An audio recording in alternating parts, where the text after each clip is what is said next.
Matt Schauf and Jared Smola of DraftSharks.com here to talk some running back sleepers for 2024. And really, there's no strict definition of a sleeper. To me, Jared, it's a guy going at least decently late. Obviously, the later he goes, the better, but somebody with a real path to huge upside, not just a player that's going to outperform his draft position, but somebody that has boom potential, somebody that could really make a big difference in your season. What do you think? Yeah, for sure. I think the upside is the key there, right? Like you can talk about a running back that goes 60th in ADP and finishes 45th. Okay, that was good value, but is that RB 45 really helping you? No, we want guys that are going to be at least weekly difference makers at minimum. And then, in the best case scenario, be a season long difference maker, be that running back that goes 60th in ADP and finishes 20th. That's where you really, start to be able to win your fantasy drafts, win your fantasy leagues by finding those type of guys. And the key is finding that path to that upside, because there are different ways that players can get there. We work out ceiling projections for every player. That is calculated into the 3D values that power our rankings. And when you sync your league, of course, to create your draft war room, those values get custom fit to your specific league settings. We then go a step further during your draft by switching to upside mode halfway through, which further accentuates that ceiling, that upside that every player can have or doesn't have. And the further you get into the draft, the more that's going to matter. We're in those later rounds. We want to look for upside, not just somebody that's undervalued. Like you and I both just said, we're chasing that ceiling at that point, right? It's almost all that matters when you get deep in drafts, right? Like you gotta recognize that a lot of the guys you take late in drafts, you're gonna end up dropping them anyway. So you really just want to be trying to cycle through these guys and finding again that one guy that's going to be a significant difference maker throughout the season.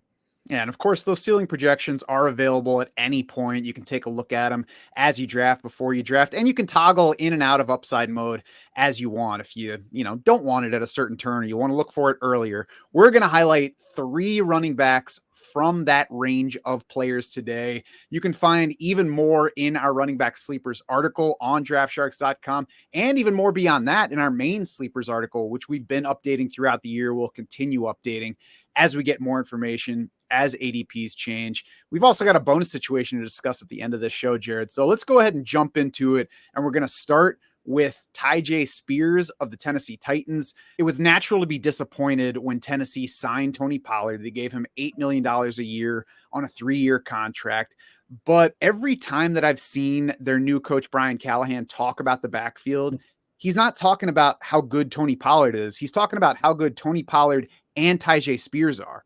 I have not heard him talk about one player and not the other at any point. So to me, that brings Tyjae Spears up into the sleeper discussion, as opposed to being more of a straight handcuff play. It looks like their plan is to have both of these guys plenty involved throughout the season. And for me, the final small piece that makes Spears a sleeper as opposed to maybe underrated is Tony Pollard's coming off a bad season. Yeah. We don't really know what his ideal workload looks like yet. We don't know what he's going to look like with his new team. So I think you can take Spears right now and wait and see what happens with Pollard. And frankly, they're both going in value ranges. So I don't even think you have to be out on Tony Pollard to take Spears. Yeah, Spears beat Pollard last year in most of the efficiency metrics we look at. It was a really impressive rookie season for Pollard. I mean, you might not have recognized it in fantasy because he didn't quite get enough work, obviously, to be like a fantasy factor. But in terms of efficiency, in terms of pass catching production, he had 52 catches last year. That was tied for 9th among all running backs, despite playing behind Derrick Henry. And also lots to like as a runner from him. He averaged 4.5 yards per carry. He was 7th in PFF elusive rating among 49 qualifying running backs. So, yeah, the buzzword from the Titans coaching staff this offseason with these backs has been interchangeable. I think they've used that word 10 times talking about these guys. And it's true. They're pretty similar backs. The backfield we're going to talk about next in Washington has 2 more distinct skill sets in their backfield. With Pollard and Spears, they are really quite similar as players. So I think, Pollard probably gets first crack at lead duties because of that contract, but I think this is a situation that could be fluid throughout the year. And Spears is just going later than Pollard in fantasy drafts right now. So I do think that makes him the better value in this backfield. Yeah. And my initial reaction was, hey, the contract says Tony Pollard's going to work like a lead back, but the salary cap's up. Teams don't always spend responsibly. So we shouldn't just necessarily take that as gospel. Number 2, you already alluded to it. Austin Ekeler is the sleeper we're going to highlight from the Washington backfield. And I want to start with what's not to like about him. Austin Ekeler stunk last year. So let's get that out of the way. He's now on a new team on a 1-year deal, so it's an unknown situation, and he's 29, which is not a good age for a running back. Now, the other side of that, Jared, is what's too like. There was a high ankle sprain at the very beginning of last season. It probably contributed to his stinkiness last year, and we can't really know just how much it did. The new team for Austin Ekeler has running backs coach Anthony Lynn, who was the head coach of the Chargers when they drafted Austin Ekeler, and then for his next 3 seasons as well. Austin Ekeler calls him, quote, an absolute guru. Now, the final key piece for me with Eckler's sleeper case is he's going in RB4 territory. That's late enough that even if you dislike all of the dislikable factors, you can just say, I'm going to draft him because he's Austin Ekeler and see what happens. We're talking about a guy who prior to last year had finished top 13 among running backs in PPR points per game in 4 straight seasons, including leading the position in 2022. Like, you don't have to go back that far to see, the top running back in PPR points per game. I think the key with Ekeler, and again, I mentioned the differing skill sets between Ekeler and Robinson. I think, to me, this backfield's pretty clear. You're going to probably have Brian Robinson leading the way in carries, but you're also very likely going to have Austin Ekeler leading this backfield in pass routes, in targets, in catches. And that's a really easy way to find running back sleepers. Find running backs that are going to catch a lot of passes. And we know in PPR leagues, a target's worth like 2.5 times more than a carry on average. Even in non-PPR leagues, a target is worth more than a carry on average. So if you can find a running back that's going to catch a lot of balls, I do think Ekeler has the potential to, catch 50, 60 passes this season. He's probably going to beat his current price tag. And again, he could be a guy who does, end up cracking the top 20 again. And a mobile quarterback such as Jaden Daniels doesn't tend to be good for a running back's targets, but in Washington, they have Terry McLaurin, and they have not a whole lot else that's proven as targets. Austin Ekeler is a very good receiving back. They can use him in different ways. So it's another one of those situations where you don't have to figure out exactly what the answer is. You can say, I'm going to take a shot on Austin Ekeler, and I'll see what happens. If he lets you down, he did so from an RB4 starting point, so it's not killing your season. Number 3 on this list is Bucky Irving, and Jared, he's one of my favorite targets among all running backs this year. It starts with Rachaad White, who of course delivered for us as the breakout player last year, but he did so despite being an inefficient rusher for the 2nd straight season, finished 42nd in yards after contact per attempt, 46th in rushing yards over expected per carry.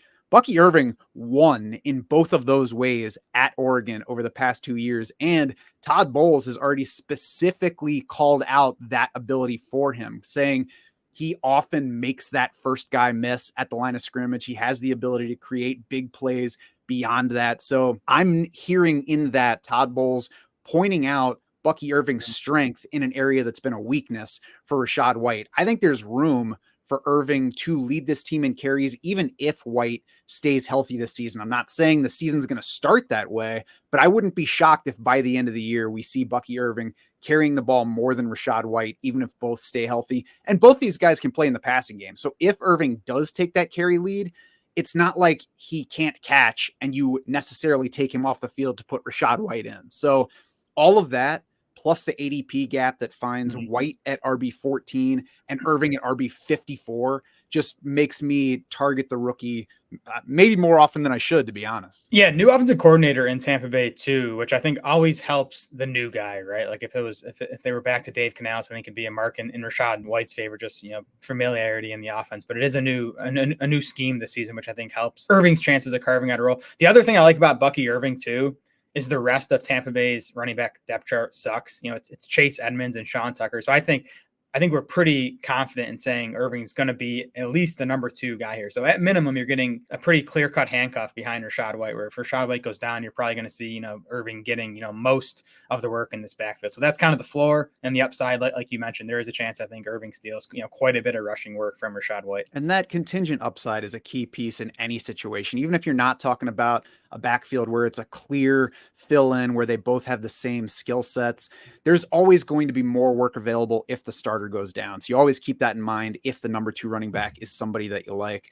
Now, this backfield didn't make the list, but we're going to close with it because I think that there's sleeper potential to somebody from it as we move, and it's the Chargers running backs. I mean, first of all, it's going to be a situation where we expect running back production to come from on the fantasy side. Jim Harbaugh and Greg Roman have both been run heavy guys throughout their NFL runs. They're working together as head coach and OC now. So somebody's going to be scoring points from the backfield.